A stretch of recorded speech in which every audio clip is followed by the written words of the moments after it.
Thank you. All right, Steve. Okay, thank you. Oh, almost got it there. Okay. This early season so far has been nothing but highs and lows for me. I've had 2 highs, and today was my second low. So if you're looking for a road race video with a lot of action in it, this is not the one to see. Hey, cycling community, this is Steve Grusis, the Cycling Greek. But since you're here, let me set the table for you. And then don't forget to give this a like. This was originally categorized as a 50 plus and 60 plus racing together picked separately, but since there were 23 in the 50 plus and 35 in the 60 plus that you're watching now, they split them up by about 3 minutes. Note that I just jumped ahead to the 2.4 mile mark of the 60 mile race. I should be on the right side of the pack that's protected from the wind. Oh yeah, there was a lot of wind on this, especially as the race wore on.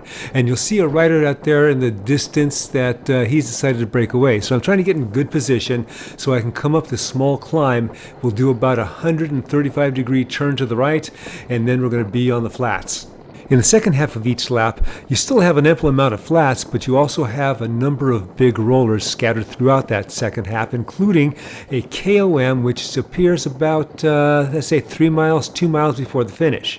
I now want to turn your attention to the number in the lower right-hand corner. That's my heart rate. I'm about 144 right now, and when I get to around 155, I'm starting to get in trouble because my maximum is in the low 160s. And you ask, why is it in the low 160s? Well, my racing age is 70, and there's actually 2 people here, myself and another person that's 70 plus, and the other guy is 75.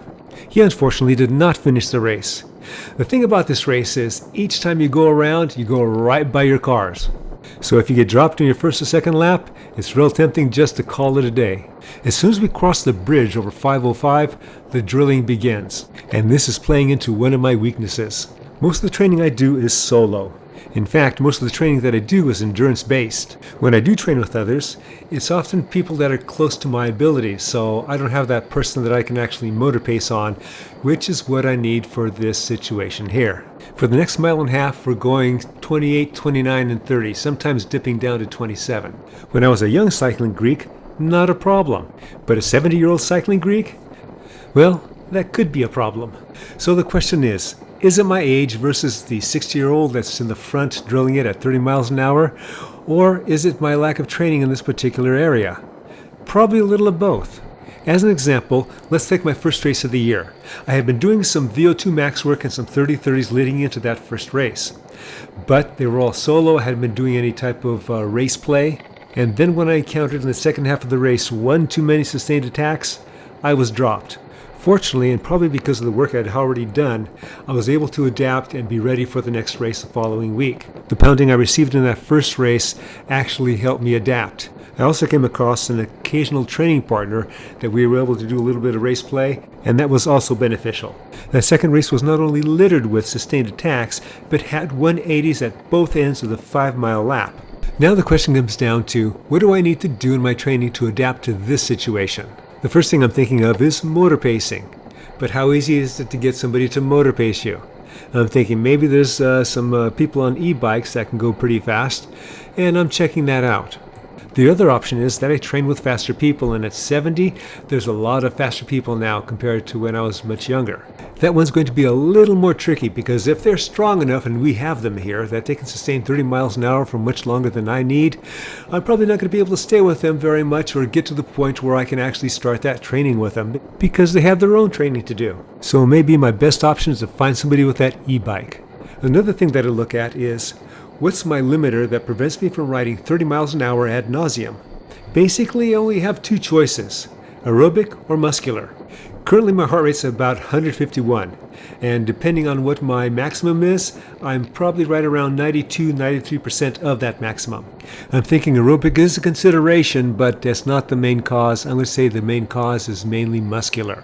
Yes, it's all tied together, but I'm pretty confident that the weak link are my muscles.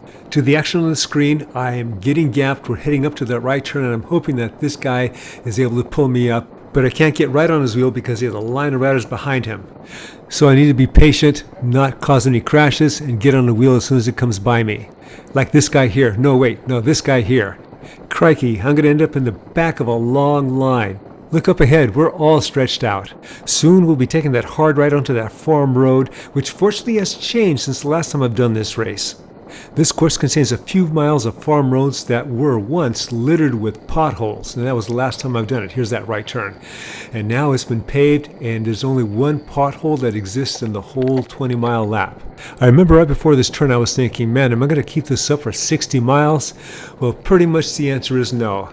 You see that gap that's between me and the riders up there? It's only going to grow. And I'm just about 4.5 miles into the 60-mile race.